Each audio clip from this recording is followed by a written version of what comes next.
All right. Welcome to day 15 of the advent of cyber. Today we're going to be looking at secure coding, and the title is Santa is Looking for a Sidekick. Let's jump into it.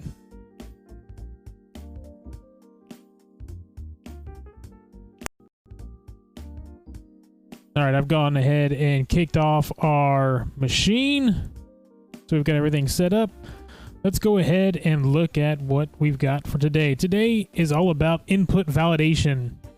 Input validation into a website. What is input validation? So insufficient input validation is one of the biggest security concerns for web applications. The issue occurs when users provide input and it's inherently untrusted. So if a user puts in input, as a developer, you should not trust what they're putting in. Since a user input can be controlled by the attacker, we can see how this inherent trust can lead to many problems. Several web application vulnerabilities such as SQL Injection, cross-site scripting, as well as unrestricted file upload stem from the issues of insufficient user input validation. This task that we're going to do today will focus on how insufficient input validation can lead to unrestricted file upload vulnerabilities. So today's learning objectives, we're going to look at input validation of a file upload functionality. We're going to look at the unrestricted file upload vulnerabilities, phishing through file uploads, and how to properly secure file upload functionalities.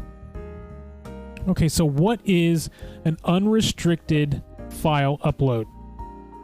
The ability to upload files to a server has become integral to how we interact with web applications. Just think of it right now. When you go to upload something or you go to get on Facebook, to put your picture on Facebook, you have to upload a file.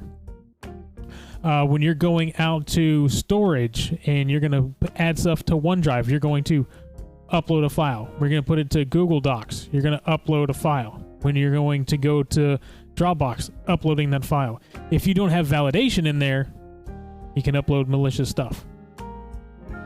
Unfortunately, when poor handled file uploads can also open up several vulnerabilities in a server. This can lead to anything from relatively minor nuisance problems all the way to the ability of having full remote code execution if an attacker manages to upload and execute a shell. With unrestricted upload access to a server and the ability to retrieve that data at will, an attacker could deface and otherwise alter existing content, up to and including injecting malicious web pages, which lead to further vulnerabilities such as cross-site scripting or cross-site request forgery. By uploading arbitrary files, an attacker could potentially use the server to host and or serve illegal content or to leak sensitive information. Realistically speaking, an attacker with the ability to upload a file of their choice to your server with no restrictions is very dangerous. Unrestricted file uploads will usually have two main exploit paths. The first one, if the attacker can retrieve the uploaded file, meaning they can put it up there and they can pull it back, It could lead to code execution if the attacker uploads such a file as a web shell.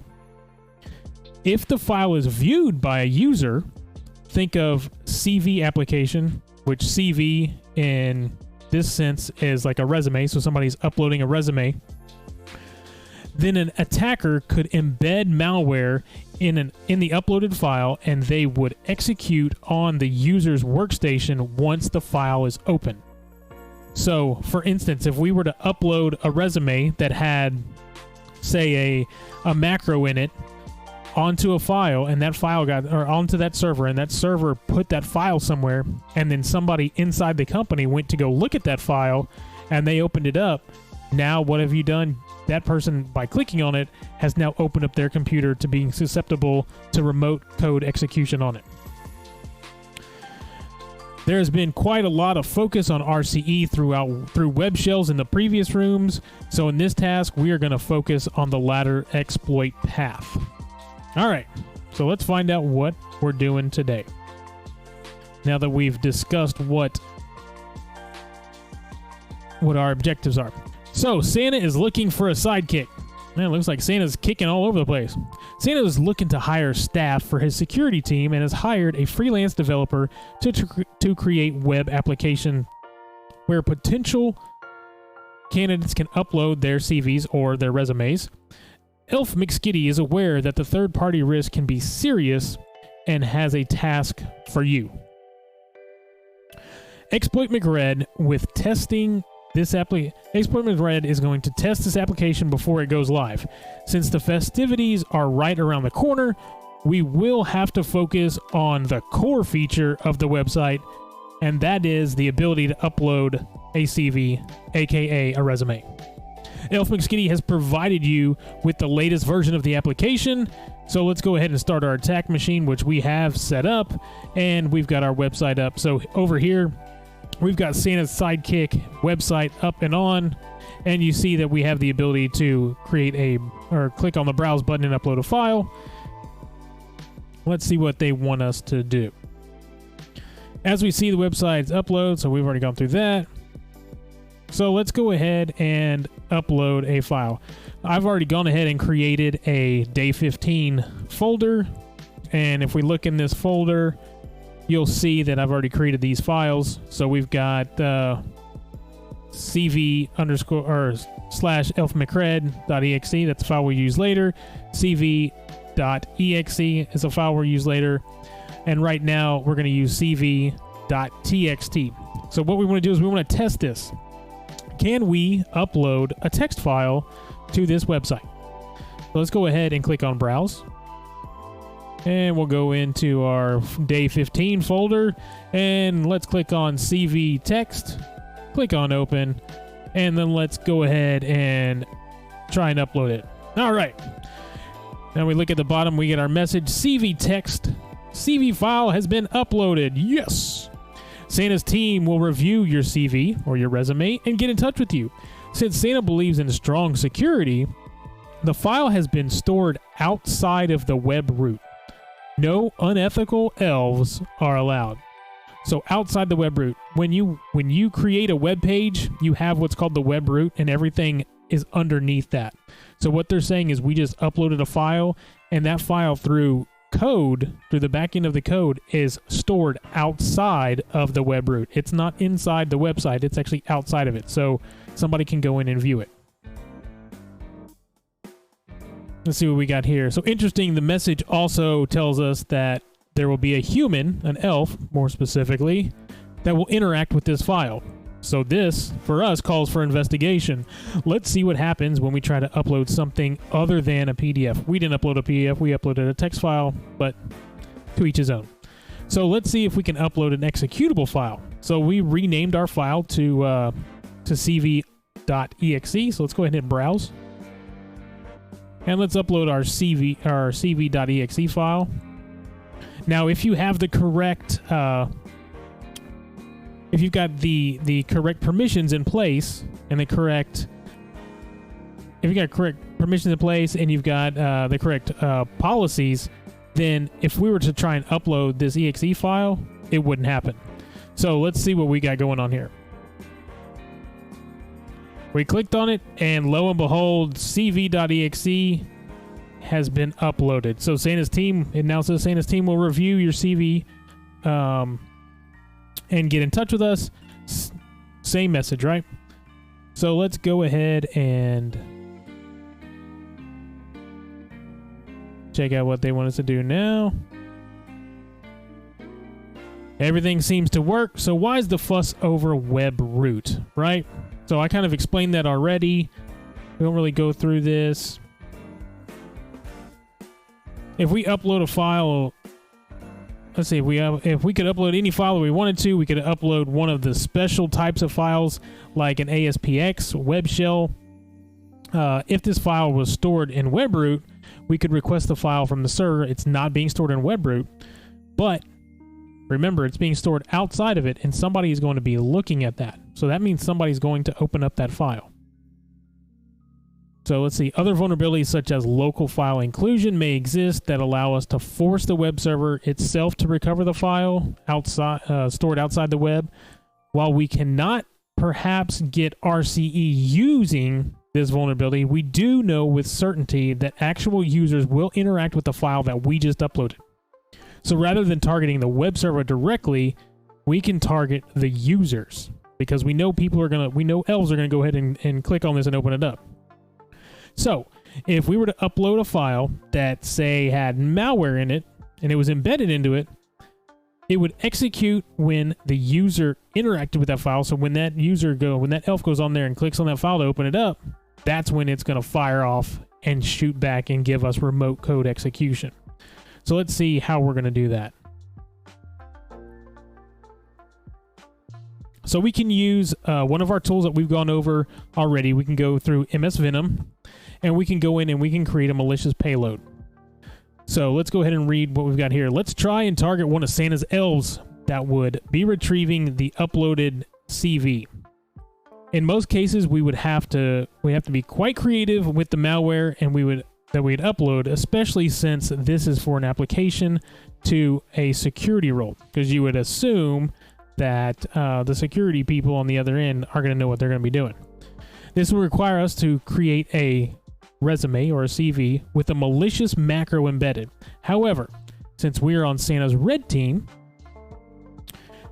and this is a security assessment, this is just an assessment, we're not actually trying to get into it, we're trying to prove something. We need to prove that this concept actually works. So we're going to use Metasploit, and we're going to generate a malicious resume.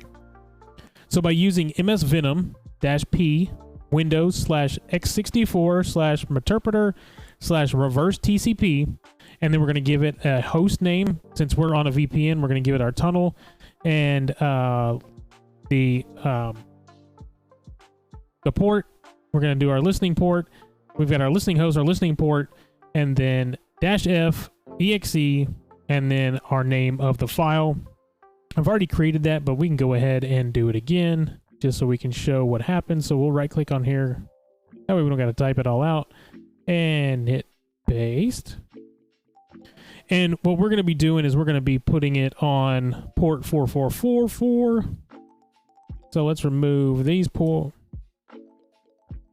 We've already got in there that it's going to be on the tunnel 0, because we are on a VPN, and we can go ahead and hit enter.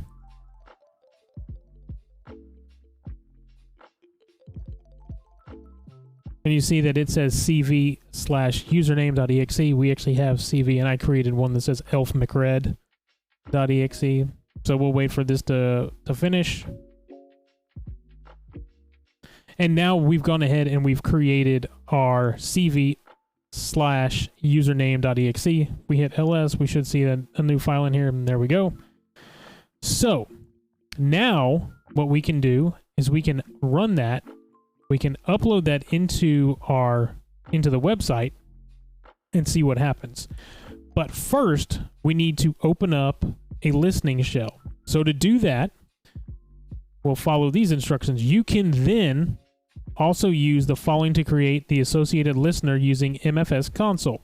So we can run, we'll copy and paste this, so we don't have to type it all out. and we will start our listening console. So in here, we've got sudo because we're going to run this as a super user. We've got our exploit. We've got the payload. And we're going to set up our listener. Our listener is going to be on tunnel 0. So we're going to listen on the computer that we're currently on. We've got our listening port, and we set that port up at the top. Correct. Our port was 4444, so 4444. We're going to be listening on that port. And now that we've got this set up, we're going to go ahead and hit enter. We're going to type in the password, and we're going to watch this run. And we should see something pop up in just a second, basically saying that we've got a listener running, and it's going to be waiting. What it's going to do is it's going to wait for that exe file to reach back out to us and say, hey, guess what? I'm here. So here we go. We see it's all up. Using the configured payload, we've now got it on. It's listening on our host on this tunnel. We're listening on port 4444. So now all we need to do is, let's click on browse. And either one of these would work. Since we just made the username, we'll go ahead and use the username and click upload. Now, this isn't instant, because what we're doing is we're actually waiting for somebody, a human or an elf, to interact with that, right? Because that's being saved outside of it. It's not something that's automatic. So these are being looked at by humans or some other entity. So we'll sit here, we'll wait, and then we should see, eventually we'll see this pop up, and we should have access into there. While we're doing that, let's go ahead and scroll through here and list what we've got going on. So properly secured file uploads. To adequately secure the file upload feature, we will need to implement layers of defense. In this task, we will use C# file upload as a case study. C# is a popular language used to create both Windows applications and web applications at large organizations. Let's look at our base file upload function first. Look, and as we're reading that, look, we got popped in. Now, look at that. Now we're on that machine. We are now on this server. So if I do a dir, let's come over here real quick. Let's do dir. We're going to see a whole host of everything under. We should be under the root of web. We should be under the web root. Let me scroll up here. And you'll see where we're at. And then we'll move. Yep. Oh no, we're under system 32. Okay. So we can back out of there and get into, but let's go ahead and finish through this, and then we'll hop back into the actual task, because this is important stuff over here.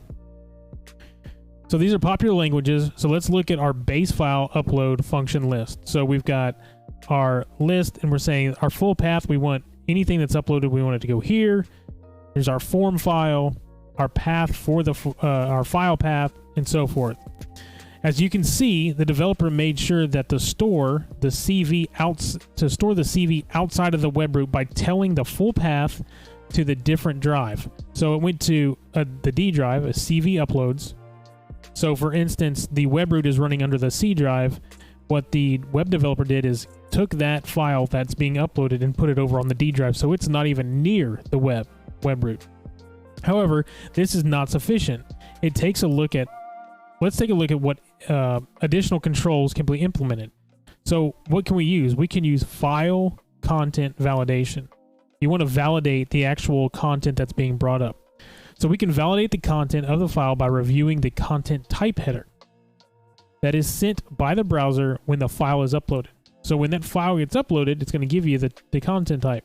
So for instance, this one says it's a PDF. For ours, it would have come across as a TXT file.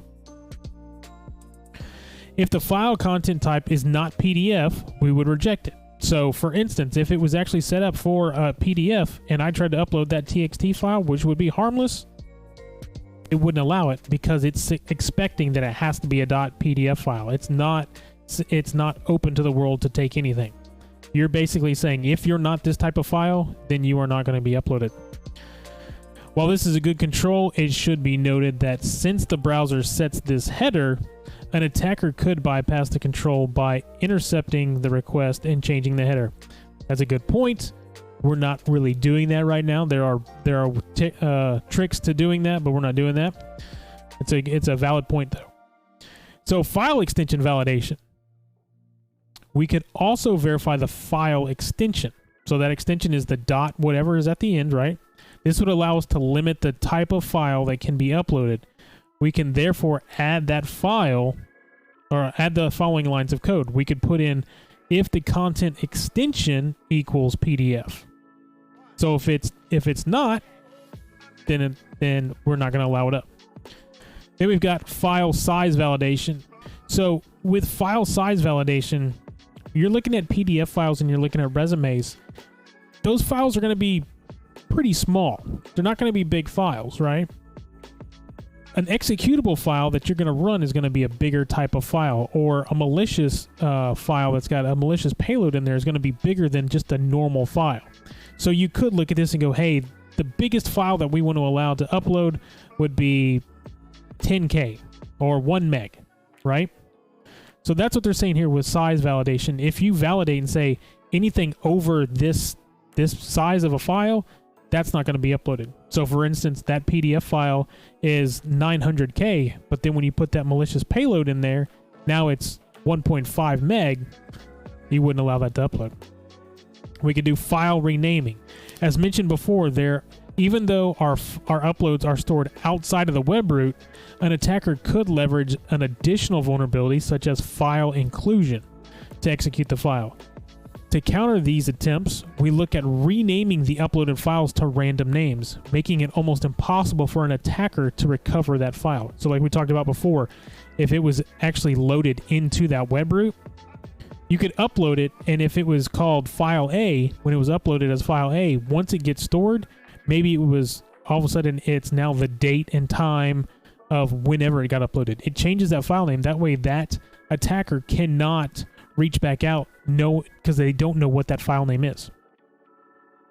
Malware scanning. So even with all the above controls implemented, there is still a risk of an attacker uploading a malicious file that targets the elves that will review the CVs or the resumes. Since Santa is a high-value individual, some nation states might even use specialized exploits found in PDF readers to upload a malicious PDF in hopes of getting access to remove themselves from Santa's naughty list. In order to combat these types of malicious files, we can scan uploads for malware. We can install a package such as ClamAV and use it to scan the contents of each uploaded file. So when that file gets uploaded, before it gets put on that server and saved, guess what? It's going to go through the rigmarole of being scanned. And if it finds anything in its antivirus, not going to happen. So if we put it all together, so if we combine all of those techniques that we just talked about and implemented for secure file upload, you'd see something like this. And that, at that point, now we're talking about having a secure uploaded file into our system. All these controls are required for a simple reason that we cannot inherently trust the user input. You can't trust somebody to do what you think they're supposed to do. You don't build your stuff thinking that everybody's going to do everything the way that you foresee. You have to think outside the box and know that people are going to do what they can to try and get around your features.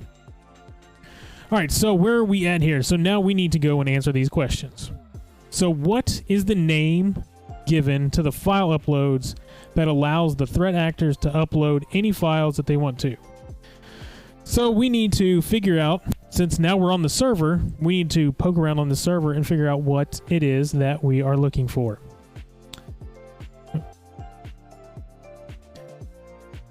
Let's go ahead and change our directory and go to, let's go down a few directories and get into the C directory. So now we should be able to do ls. And now we're in the C directory. Let's go ahead and look at what we got here. Directly under C, we've got documents and settings, EFI. We've got a Windows settings.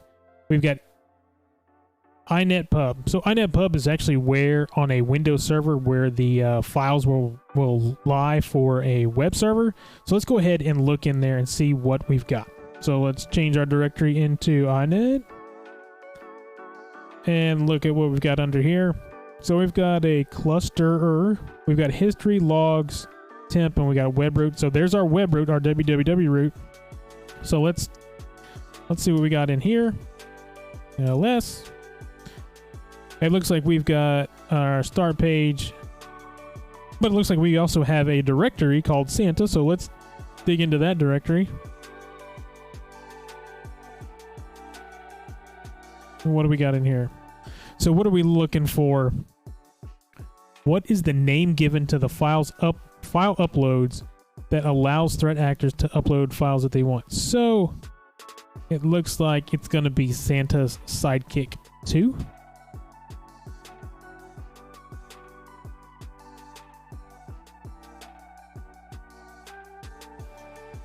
Santa's Sidekick 2.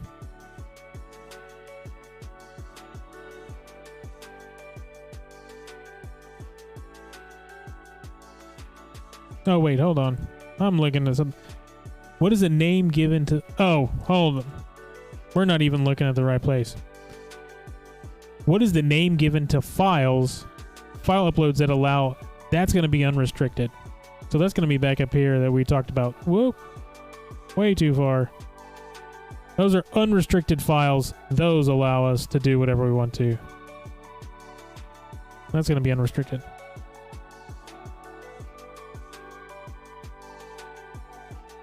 Okay. What's the title of the web application? That's what I was looking for. So that's the web application, and that's going to be Santa's Sidekick 2. What is the value of the flag stored in the hrelse documents directory? Okay, I think we saw directly under... Yeah, we see our users, so we need to go back up to the C drive. Whoop.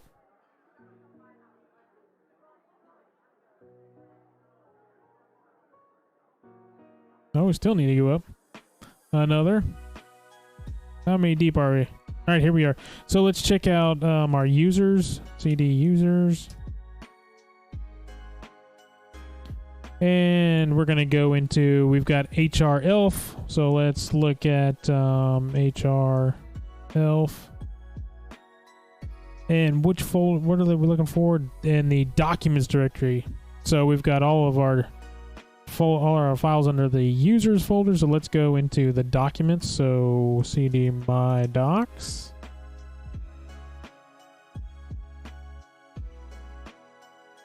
Are we gonna see anything in there? Ooh, access denied. So let's back out. Doesn't look like it's gonna be in my docs. Let's try just the documents folder. And what do we got in here? Oh, look, there we got a flag. So now we can run cat. And let's cat the flag. And there's our naughty flag here. So we'll copy that flag. I love to copy and paste, that way I don't got to type everything. And we'll paste that flag in here. Are we right? Yes, sir. Okay, what defense technique can be implemented to ensure that specific file types can be uploaded? Let's go back up here to make sure that specific file types can be uploaded.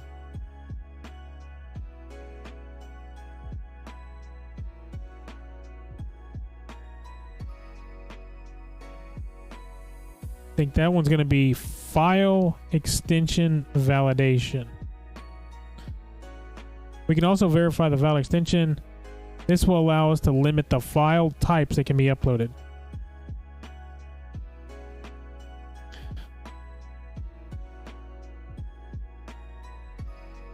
And submit that. There we go. All right, what defense technique can be implemented to ensure the specific file types to be uploaded?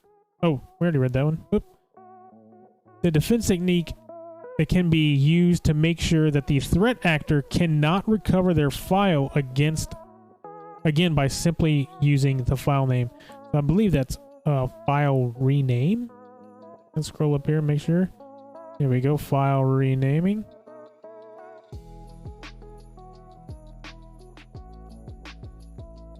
And what defense technique can be used to make sure malicious files that can hurt elves are not uploaded? What? think that one's going to be malware scanning, because we want to make sure that anything that's uploaded is already scanned and is cleaned.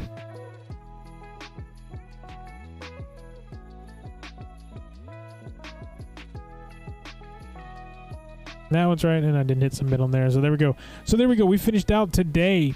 Day 15 of the Advent of Cyber is complete. We've gone through.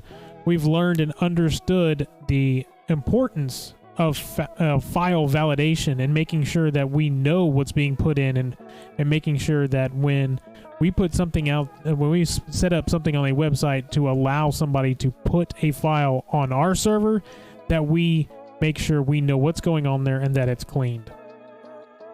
So that's it for day 15 of the Advent of Cyber. I will see everybody tomorrow for day 16. Until then, have a good one.